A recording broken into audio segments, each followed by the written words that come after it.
Welcome to Just Relationships, the show that offers you concrete ways to make your relationships better. Whether it's your boss, your spouse, your children, or your friends, the quality of your relationships in life directly affects how you feel about yourself and the success you achieve. Your host, Dr. Duffy Spencer, a psychotherapist, telecoach, author, and seminar leader, will interview top experts to help you learn to manage this essential part of your life. And now, here's your host, Dr. Duffy Spencer. Greetings to you.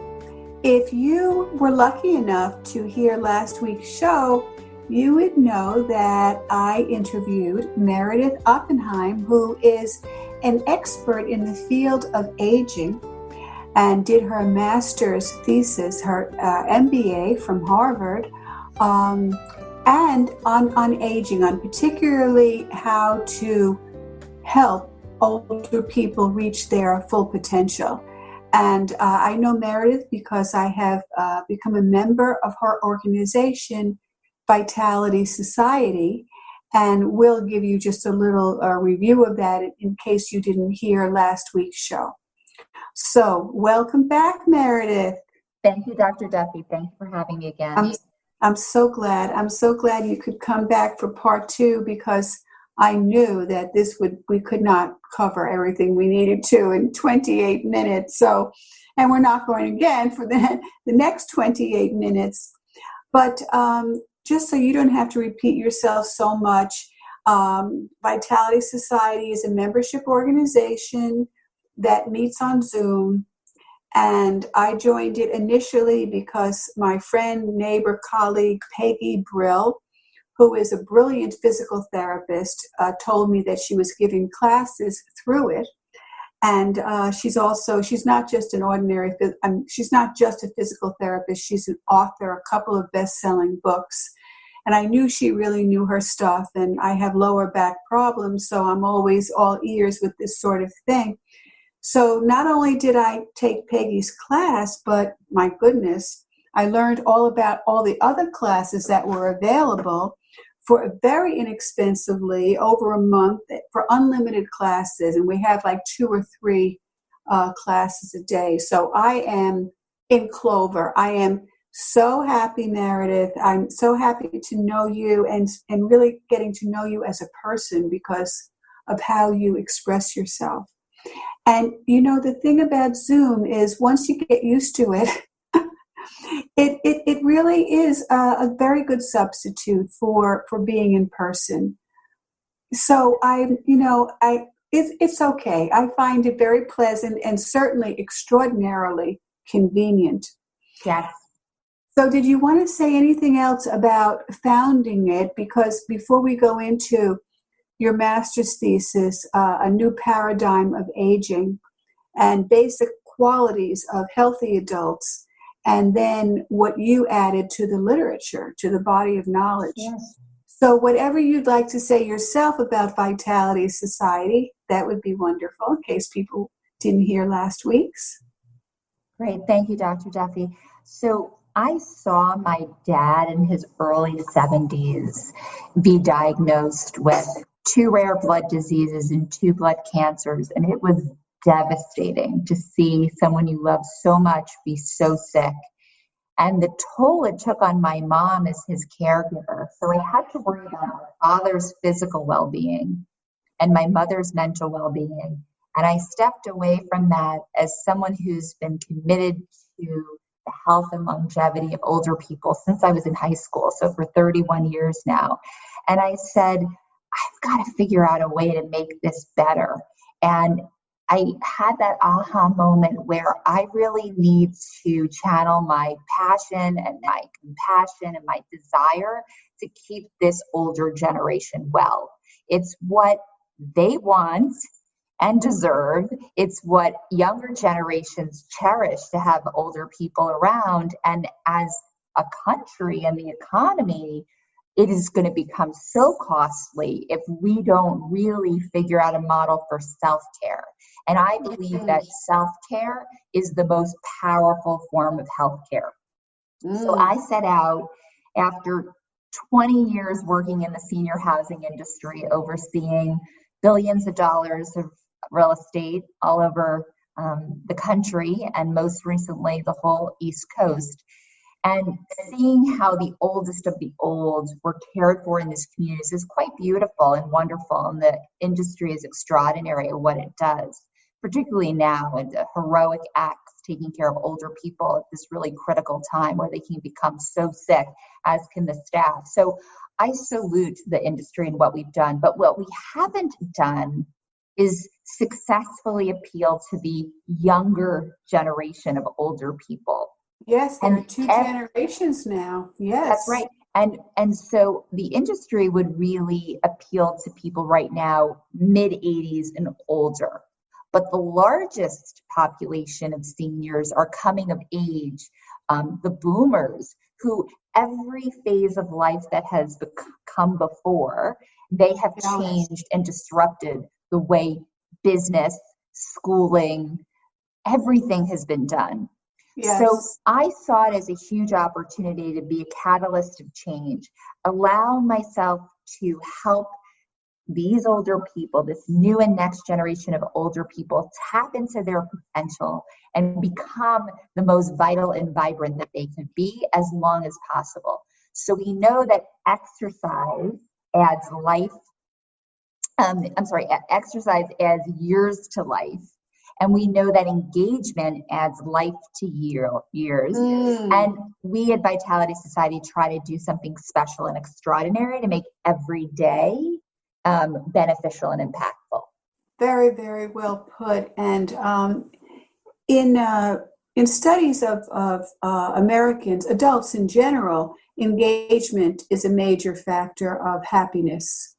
And happiness in work life, happiness in family life, really being fully engaged. And, we say this like, oh, so what, everybody is, but that's not true. Mm-mm. Many people are very passive observers, if they even observe in their lives. Passive, no new learning. And, the brain craves novelty. Mm-hmm. The brain really loves novelty. And when we are in our comfort zone, there is no growth. The growth exists outside of the comfort zone. You see, if we're only doing the same old thing all the time, the brain doesn't have a reason to grow. It's just maintaining. And we're kind of maintaining our lives, and we can move into routine and rut and that sort of thing. So when I talk to my clients and my students about stepping out of your comfort zone, I talk about stepping out, stretching, not yanking, right? Not yanking. And then our primitive brain kicks in, and our primitive brain does not want extreme change. Okay, the brain loves novelty, but the primitive brain cannot handle too much change because that's too threatening. Interesting. So you change, but you change incrementally. And as you do that, your comfort zone expands. So you become more and more comfortable in the wide world.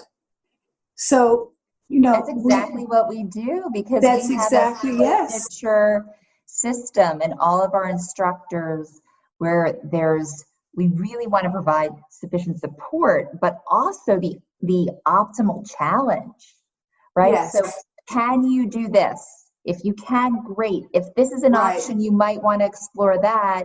And maybe you could take it even a step further. So we have members that come week after week, like you, Dr. Duffy, and we need to be able to help you get to that next level. But we, through Zoom, don't know who necessarily is coming and what challenge they need at that moment in that day. So by providing a range of options, people can find that sufficient challenge, like you said, to unlock their potential physically, and we also do that creatively, of course. So the only true change is self-determined that lasts. The only true success is self-determined. So we are really self-propelled. And since we're adults taking classes, we can take them or not take them.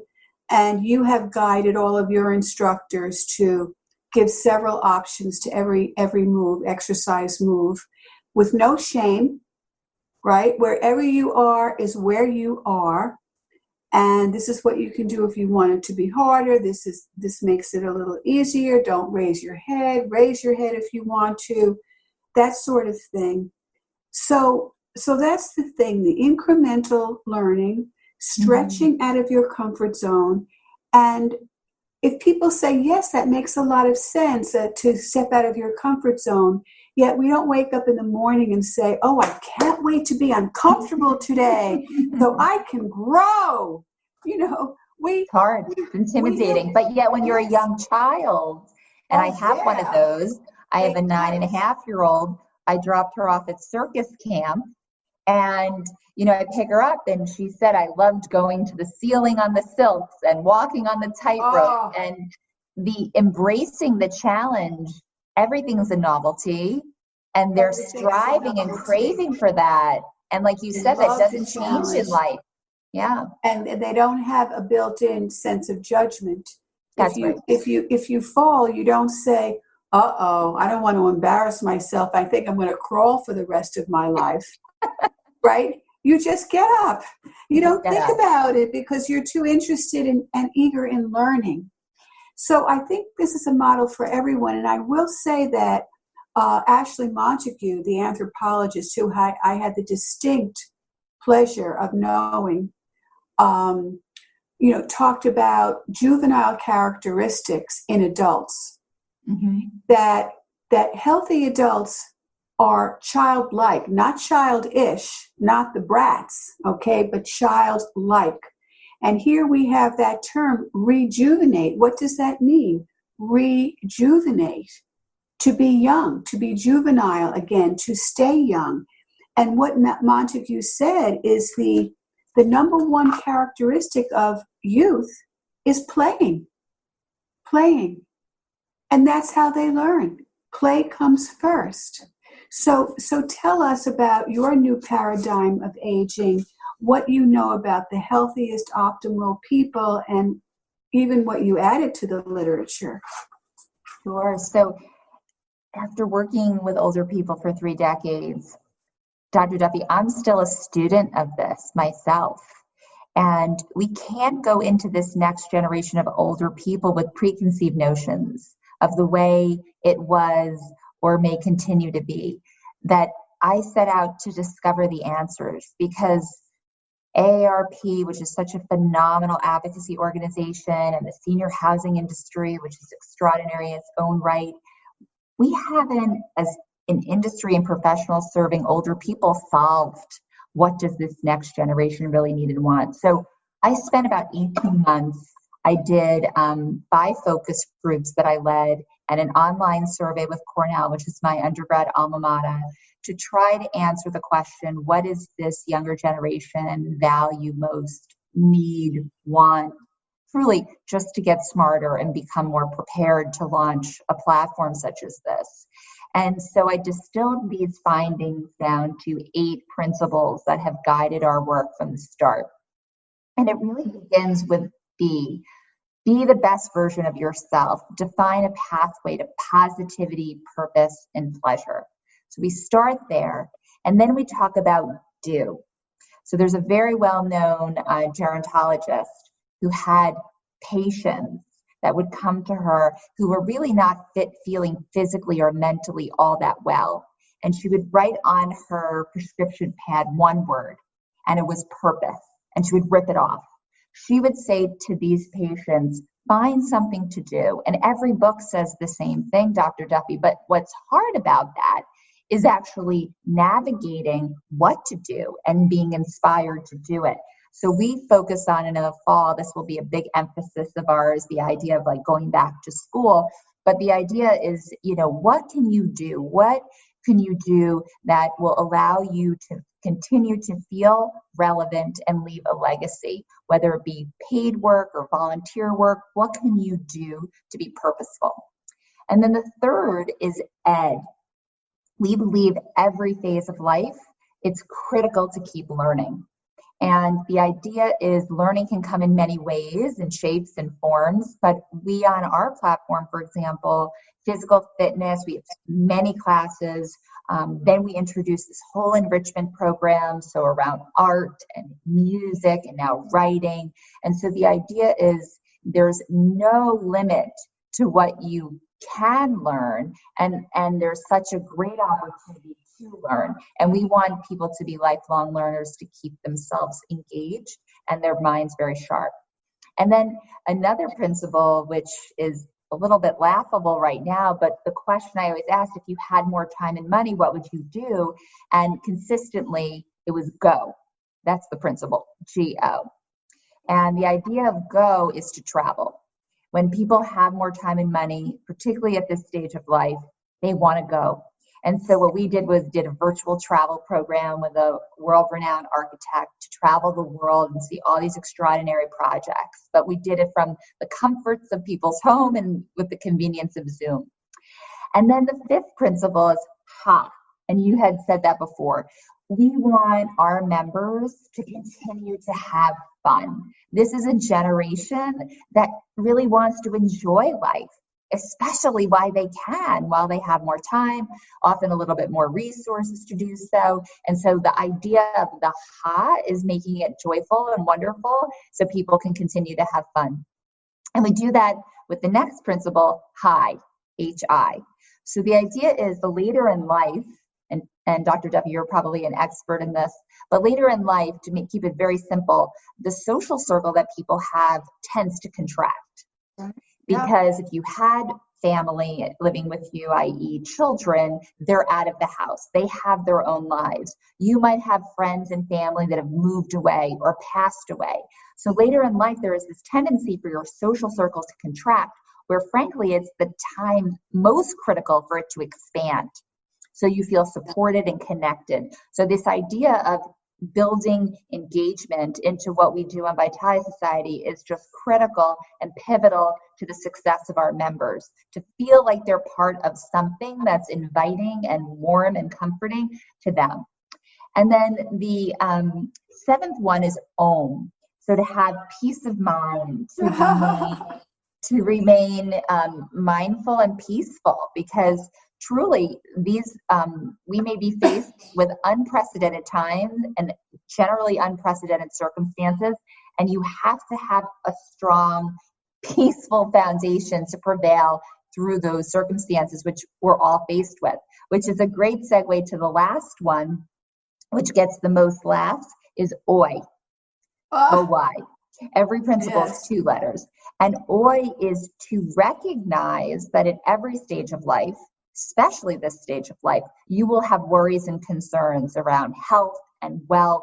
And while so many businesses serving older people will start with OI and focus and hone in on taking care of people who are sick and how to get them a little bit better, or really ill and helping them get by, I feel that we want to acknowledge and be aware that everybody has the OI and let it be part of our work. So we have a financial series that we just launched to build financial fitness and literacy to help people feel independent and secure, but it's not going to be the prevailing principle that will dominate everything we do.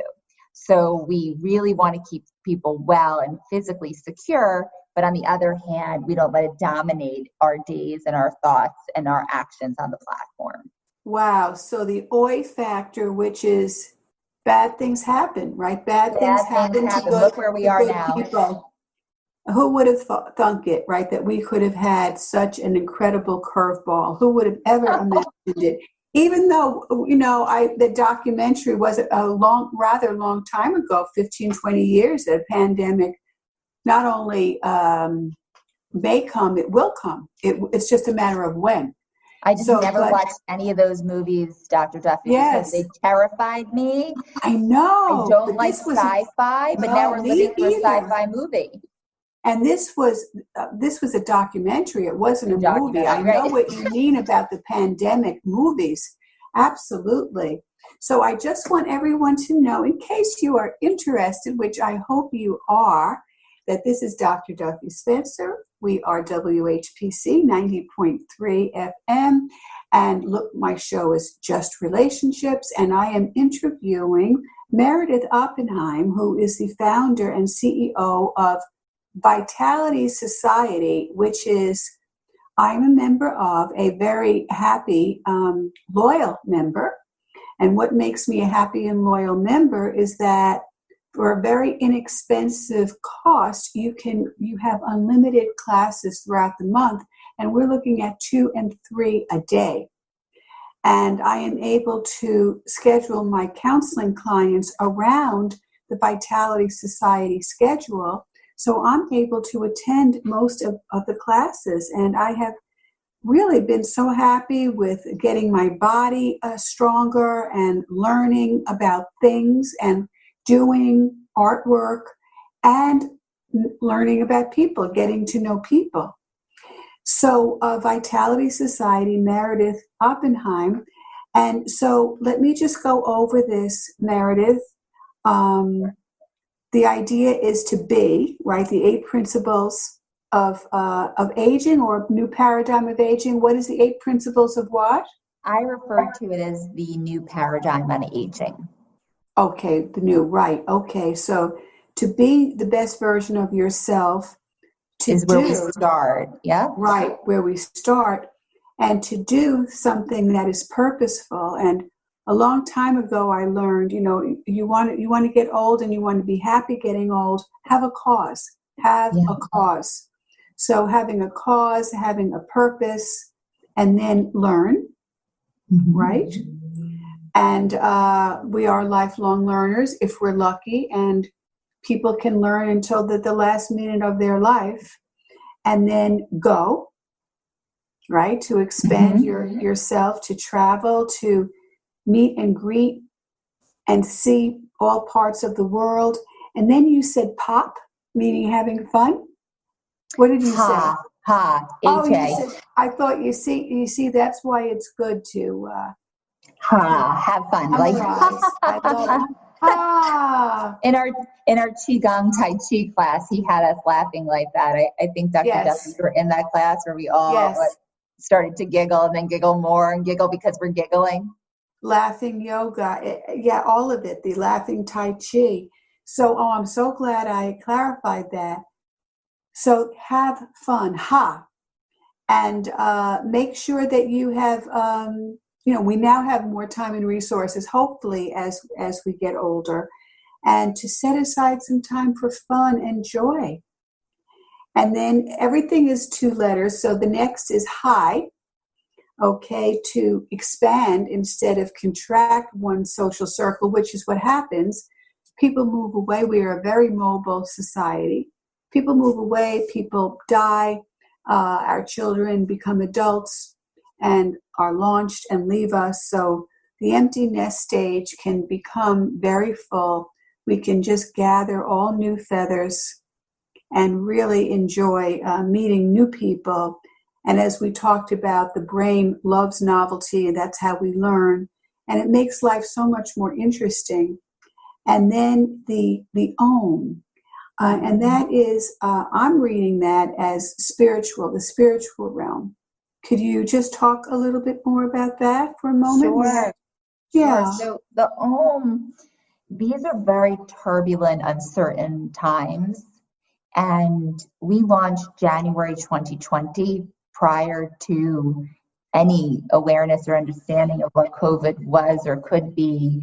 And in some ways, I say that it took a pandemic almost to change people's behavior to focus so much on the inner work, right? Because you couldn't go outside.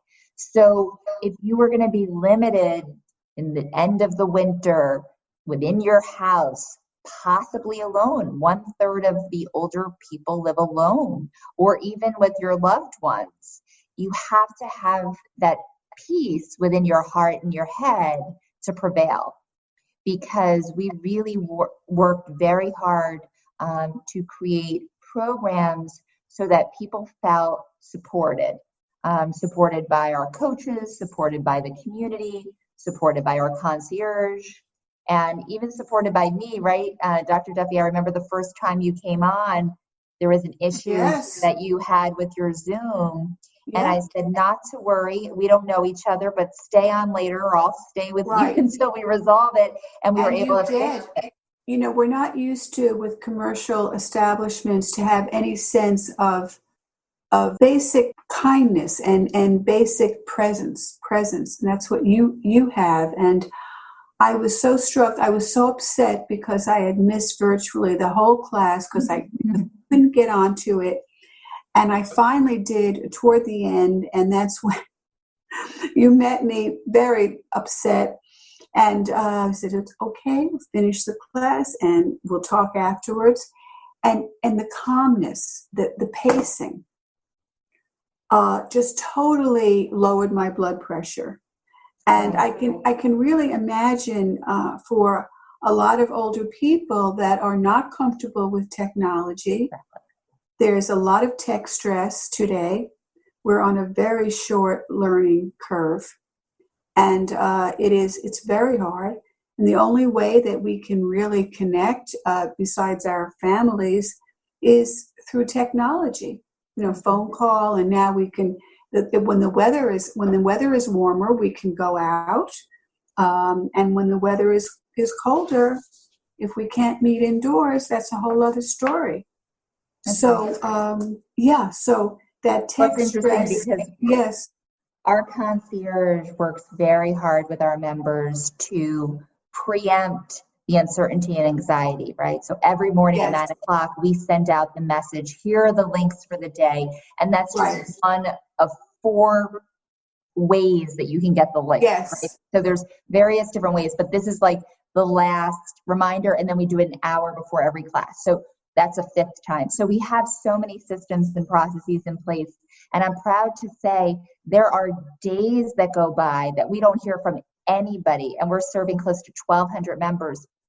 We don't hear from anybody having any issues because we truly respect the complexity of all this. And today our concierge was helping one of our members build their timeline for a writing project. And it was very difficult. And she was having Zoom issues with the Macintosh, which, you know, was something that we haven't really contended with yet. So unbeknownst to my daughter and engineer husband, they have a 7 o'clock help appointment to help one of our members because she can't reach anybody otherwise. Yeah. And so we will spend the time trying to help her wrap this up. That quality of technical assistance is priceless. Yeah. And really, and I do really feel for older people who are not comfortable with computers. That's really, that's hard. Our members are great. We really made it very simple. And I always say, if I can help my mom, I can help anyone. There you go. So, new paradigm of aging: be, do, learn, go, have fun, make contacts, new contacts, own the whole spiritual dimension. And life happens, and we have to hold on to ourselves no matter what. So Meredith Oppenheim, founder and CEO of Vitality Society. I hope people will find this helpful, and I can just tell you it changed my life and really helped me over the COVID crisis to be able to feel fulfilled. And so I thank you. Thank you, Dr. Duffy. My pleasure. And this is Dr. Duffy Spencer saying goodbye for now and wishing you great relationships.